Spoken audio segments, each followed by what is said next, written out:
Well, I take some medication for bipolar illness, and I've certainly taken the whole range of medications over time to help deal with bipolar illness, and this includes neuroleptic drugs, haloperidol, loxapine, profenazine, and so on. And I've taken lithium, and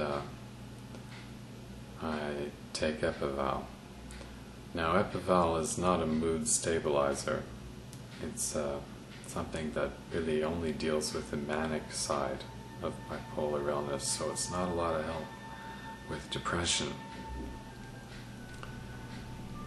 I really have to say that based on my experiences, which are over 2 decades worth of dealing with bipolar illness, there isn't much you can do, and just taking the medication alone is no guarantee that you're going to be free of these symptoms and the illness. I wish I could say that there is something that does work, but I'm not aware of anything that really works all that effectively. And in the end, if you can't just endure the manifestations of the illness, some other solution has to be put into place for you, which is to say state intervention, or you need to be hospitalized on a more permanent basis. Turns out that a lot of people, the form of hospitalization that they get is the prison system, and they end up in prison because of the things that they do when they're manic, and they end up in prison. That's where they go. They get sentenced, and that's where they find refuge, so to speak. And I don't want to knock it.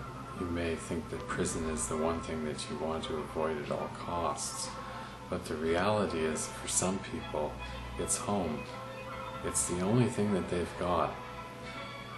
In a way, where I am right now in this apartment hotel that I'm living in is very much like a prison, except it's a very expensive one.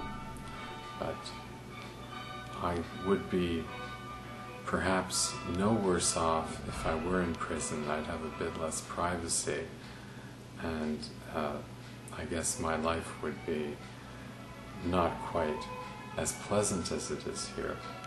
But I guess the point is, when you're in depression, it doesn't make a whole lot of difference, because the unpleasantness of life tends to overshadow anything in any case. So you might as well be in prison. I know that sounds harsh, and it may be hard to understand, but it also happens to be the reality of the thing for many people that suffer from bipolar illness or unipolar depression, or say schizophrenia, is they end up in the prison system because that's the only long-term refuge for them. And that's what it is, a custodial arrangement for people that need to be taken off the street.